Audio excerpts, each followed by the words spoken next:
বিসমিল্লাহির রহমানির রহিম। স্বাধীনতা প্রিয় ছাত্র জনতা, বাংলাদেশের গণতান্ত্রিক আমি ছাত্রছাত্রী ভাই বোনেরা, আসসালামু আলাইকুম। গণহত্যাকারী খুনি হাসিনার পদত্যাগের দাবিতে এই মুহূর্তে উত্তাল হয়ে উঠেছে বাংলাদেশ। ছাত্র জনতার এই বিপ্লব ঠেকাতে খুনি হাসিনা ছাত্র জনতার বিরুদ্ধে পুলিশ, বিজেপি, সেনাবাহিনীর একটি অংশকে লেলিয়ে দিয়েছে। খুনি হাসিনার নির্দেশে পুলিশ, বিজেপি, সেনাবাহিনীর একটি অংশ ছাত্রছাত্রী জনতাকে হত্যা করে লাশের বন্যা বইয়ে দিচ্ছে। যে মুহূর্তে আমি আপনাদের সামনে এই বক্তব্য রাখছি, যতটুকু আমি দেশের বিভিন্ন জায়গা থেকে জানতে পেরেছি, এরই ভেতরে আজকের এই দিনে তার নিজের ক্ষমতা টিকিয়ে রাখতে জন্য শেখ হাসিনা এরই ভিতরে প্রায় 100 মানুষকে সে হত্যা করেছে। পুলিশ, বিজিবি, সেনাবাহিনীর একটি অংশের বন্দুকের নলের উপরে ভর করে খুনি হাসিনা ক্ষমতা আঁকড়ে রেখেছে।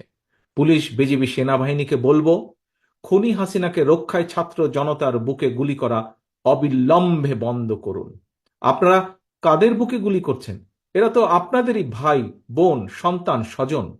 খুনি হাসিনাকে রক্ষা করতে গিয়ে নিজেদেরকে দয়া করে গণশত্রুতে পরিণত করবেন না। বিশেষ করে আমি সেনাবাহিনীর ভাইদেরকে বলবো, সেনা পরিবারের একজন সদস্য হিসাবে আমি সেনাবাহিনীর কাছে আহ্বান জানাবো যে বাংলাদেশের জনগণ আপনাদের নামের সাথে সবসময় দেশপ্রেমিক শব্দটি ব্যবহার করে। নিশ্চয়ই আপনারা সেই শব্দটির মর্যাদা রক্ষা করবেন। জনগণের কাতারে থেকে, দেশের পক্ষে থেকে, কোনো ব্যক্তির পক্ষ বা কোনো বিশেষ দলের পক্ষে আপনারা থাকবেন না। অবিলম্বে সেনাবাহিনীকে অনুরোধ করব, ব্যারাকে ফিরে যান। প্রিয় দেশবাসী, আমাদের সন্তান স্বজনদেরকে সারা দেশে রাজপথে পাখির মতন গুলি করে হত্যা করা হচ্ছে। অবৈধ ক্ষমতা ধরে রাখতে খুনি হাসিনা গণহত্যা চালাচ্ছে। গণহত্যাকারী খুনি হাসিনার কবল থেকে জনগণকে বাঁচাতে বৈষম্য বিরোধী ছাত্র আন্দোলন খুনি হাসিনার পদত্যাগের দাবিতে জীবন বাজি রেখে আন্দোলন চালিয়ে যাচ্ছে।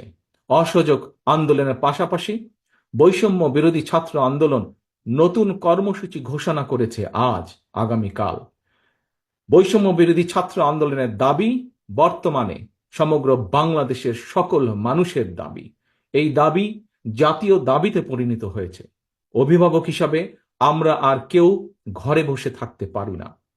আমি বাংলাদেশ জাতীয়তাবাদী দল বিএনপি সহ বাংলাদেশের পক্ষের প্রতিটি গণতান্ত্রিক রাজনৈতিক দল, প্রতিটি শ্রেণী পেশার মানুষ, প্রত্যেক সচেতন অভিভাবকের প্রতি আমার বিনীত আহ্বান, আজ আপনি ঘর থেকে যদি বেরিয়ে না আসেন, তাহলে খুনি হাসিনা এই গণহত্যা বন্ধ করবে না। আজ এই লাশের মিছিল দীর্ঘ থেকে দীর্ঘতর হবে।